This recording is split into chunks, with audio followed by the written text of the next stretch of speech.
And we start with a big story that comes from Pakistan this hour. 6 years ago, a software engineer from India's financial capital, Mumbai, crossed over to Pakistan with fake documents. He was arrested, convicted and has been languishing in a Pakistan jail since. But there is now a ray of hope for Nihal Hamid Ansari's family. Pakistan will deport him to India in December when he finishes his term. Nihal Hamid Ansari has been in solitary confinement since 2016. He was segregated from the other convicts, allegedly due to the nature of his charges. He entered Pakistan with a fake identity card sent to him by a friend from Khyber Pakhtunkhwa.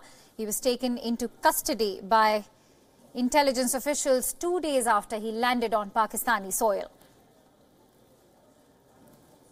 A military court then convicted him of espionage and anti-state activities in 2015. Nihal Ansari's family has been trying to get permission to get in touch with the 27-year-old techie. In March this year, he was allowed a telephonic conversation with his family, but no permission to meet him. Last year, the Indian government had confirmed that all options were exhausted by them to get access to Nihal Ansari. And despite 52 requests, there was no response from the Pakistani government. We have sought consular access for Hamid Nihal Ansari 52 times. So far, we have not been granted access, and these requests have been made formally and through demarches. We of course demand that Hamid Nihal Ansari should be released. We have also demanded that the government of Pakistan should ensure his safety and security. We still await the response of the government of Pakistan on our démarche. The software engineer had crossed over to Pakistan to meet a girl in Khyber Pakhtunkhwa who he had befriended on social media in 2012. And to bring us more details on this news story, I'm joined in by Pakistan Bureau Chief Anas Malik. Let me quickly go across to Anas. Anas, a very warm welcome to WION. Firstly, let me start. We just heard what the Indian government had to say. 52 requests had been rejected earlier, and now that Pakistan has finally agreed to deport him, this is indeed good news coming in. But how do you view, the Pak government taking this forward rationally and legally, considering finally it was just a misadventure by Ansari to cross over Pakistan border to meet a girl?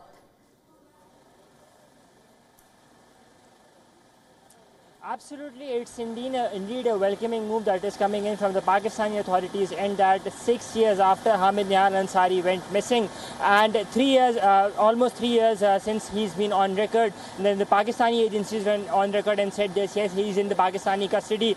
Now we finally see some light at the end of the tunnel, which says that on 15th of December, the Pakistani attorney has assured the Peshawar High Court that once Hamid Nihal's 3-year-old term ends, he will be deported. Now on to the Pakistani side. Well, the Pakistani side had maintained that he was involved in anti-state activities, though they never went into the detail of those on the nature of those complaints and the details, contrary to what we saw in the case of Kulbhushan Yadav. But in the case of Hamid Nihal Ansari, it was very clear. It was an open and shut case that he had misadventured into Pakistan in 2012 March. The reason, and he had basically been coming behind that girlfriend of his that he had met over Facebook. Right. But since he had entered Pakistan through illegal documents, the reason which the Pakistani agencies, they had arrested him, what is indeed deplorable is the fact that for 4 years he was never ever shown in custody of these Pakistani agencies. The reason, but now then we saw that on the 16th of February 2016, the Pakistani agency for the first time, they went on record and they said not that just he's in custody, but he has been sentenced to 3 years in prison as well. And now just yesterday his remission request had been rejected by the Peshawar High Court, by the two-member Peshawar High Court bench, and they said that they were assured that he would soon be repatriated. Anas, it's interesting to note that the Pakistan jail manual states that 1 day is equal to 12 hours. Henceforth, 24 hours in jail is equal to 2 days, which also makes 3 years term to being spent as per day count to 1.5 years. That brings me to my next question. Doesn't that make for illegal detention for Anas if his jail term is already over? Absolutely, it does count down as an illegal detention what Hamid Nihal Ansari is facing, but what has to be kept in mind that the jail manual applies for civilian courts. It is not applicable in all of the cases. It varies from case to case in the military courts. In the case of Hamid Nihal Ansari, precisely he was tried by the FPGM, that is the same court that tried the Indian former Navy officer, Commander Kulbhushan Yadav as well. The federal Court of General Marshal, FGCM. So the reason it varies from case to case, but on the face of it, Hamid Nihal Ansari is indeed in illegal detention. We're currently working on that. His lawyer has also time and again raised this. So in terms of the jail manual, if we look at it by large or at whole, Hamid Nihal Ansari is currently facing an illegal detention. His detention is ended on the 16th of August 2017, but currently he's facing illegal detention as of the jail manual. But again, it varies from case to case. In the case of Hamid Nihal Ansari, he was tried by the military court, the FPCGM, the Federal Court of General Marshal. The reason he has been... Anas, I'm also joined in by Qazi Anwar, Nihal Ansari's lawyer. Let me quickly go across to Nihal. Lawyer, very warm welcome to you, sir. Sir, how do you see this piece of news coming in? Indeed, a ray of hope for all of the Indians out here as well. How do you see the case panning out now? As you know, this Hamid Ansari was convicted and sentenced to 3 years already by the military court under the Pakistan Military Act 1952 for interstate activities and trespassing into Pakistan without travel documents. Then, since for 3 years he was misplaced, nobody was saying that he is in their custody, but at last it was disclosed that he was in the custody of Pakistan Army. He was tried by the military court, sentenced on 15th of December 2015. Then I had filed a petition for that he should get the benefit under Section 382 of the CRPC, that is a period undergone without trial. That was denied to him that since he was in the military custody under Article 199 of the Pakistan Constitution, the High Court can't look into it. Then I filed another petition. That petition was filed for remission. Under the Pakistan prison rules, there are two types of remission. One is special remission. This is given on special occasion, such like religious festival, Eid, our Independence Day, or any other festival. But this was denied to him for the reason that under the rules, special remission is not admissible to the interstate prisoners. Then I filed another petition for ordinary remission, because under the bail rules, a convict is entitled, a convict undergoing rigorous imprisonment is entitled to ordinary remission. Right. And had the ordinary but remission... Mr. Anwar, what I would also like to ask you is that why did the Peshawar High Court reject Ansari's plea for jail term remission finally? I'm saying that the High Court exercises the jurisdiction under the Constitution of Pakistan. And Constitution of Pakistan places an embargo on the High Court, that the High Court cannot look into decisions of the military court. And perhaps this is the same in India also, that the military court decisions cannot be looked into by High Court. High Court is the constitutional court. But the High Court can look into his due rights as a prisoner. And that was the reason I was insisting on ordinary remission. That too, finally it was decided by the High Court that since in his case, he has been convicted for anti-state activity, therefore he is not entitled. Right, then Mr. I Anwar. filed the third petition that on his release, the Indian High Commission could be asked to prepare his travel documents so as he can travel from Pakistan to Bombay and join his parents. And this, the federal government representative appeared the other day, and he made a statement that Pakistan has an agreement with India in respect of the exchange of the convicts.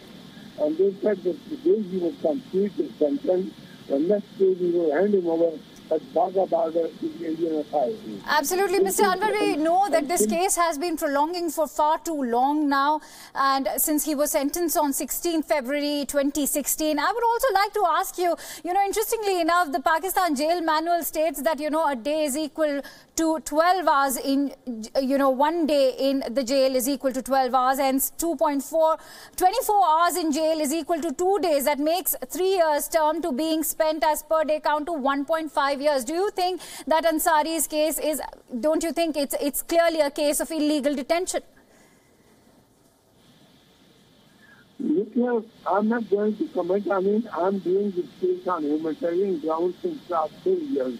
And it was my fifth position on the High Court for Hamid Ansari because our sympathy with the innocent parents. And also, I have met Hamid Ansari in the case, and I'm sure he's innocent. That is my belief. They have explained to me the entire thing, that why he came to Pakistan, what happened to him. So I believe his story. But since he's already been sentenced, then I cannot comment on the judgment of the High Court, whether it is just or unjust. This is, I leave it to their counsel, the counsel of the judges, and if at all somebody goes to the Supreme Court, because now it is only 3 months left. We will, inshallah, released by the end of this year. Right. We also hope certainly that he's released by the end of this year. That brings me to my last question, sir. WION sources have revealed that Hamid's mother has penned a letter to Imran Khan appealing for his release, though she's yet to post that letter. Also, now with the new Pak government, do you think the new Pak government will be able to take this case forward as rationally and legally as possible? No. I cannot comment on possibilities, what is possible, what is not possible. I can only say that he should, and I wish he should meet his parents as quickly as, and now he considered the High Court, to which High Court has agreed that he should be shifted from jail to Peshawar jail. Absolutely, because it also boils down on a very integral point, very pertinent point that, finally it was a misadventure to meet a girl in Pakistan that led him to cross over the border. His mother is trying his best. I talked the other day with the mother. Mother told me I talked with Hamid's mother, and now I explained the whole thing to Hamid's mother. Thank you very much. Thank you. Right. Thank you so much, Mr. Anwar, for sharing your precious perspective with us here on WION. Right. So, Anas, we just heard what Mr. Anwar Ansari's lawyer had to say, and clearly he's mentioned that, it's taken very long for him to actually fighting this case. Has been a very long battle indeed, a very long legal battle, and it has been a ray of hope, this news of his deportation coming in. So that also brings me to my next question to you, Anas. How do you see things panning out now with the new Pakistani government? Because as I said earlier, that this is clearly just a case of misadventure that got Ansari to cross over the border. Absolutely, this was indeed a clear case of misadventure that led to Hamid Nihal Ansari's arrest. Unfortunately, he was on those illegal documents, on those fake documents, and he going to the police station to get himself registered as an illegal immigrant. That is the reason, since he was staying at a hotel in Kohad, that is how he got caught. But in terms of the new government's political developments, it will be a test for Imran Khan to actually let such prisoners like Hamid Nihal Ansari to be set free. And what also has to be kept in mind is that 7th of March agreement that the Pakistani government and the Indian government did. The Pakistani government had agreed to the Indian government's demands that prisoners above 70 years old, mentally challenged prisoners, and should be released, and that a medical team should be sent on either of the sides to inspect the prisoners of both that are in Pakistan and are in India as well, including the fishermen. So it will be a challenge for the Imran Khan government. What also has to be kept in mind is the fact that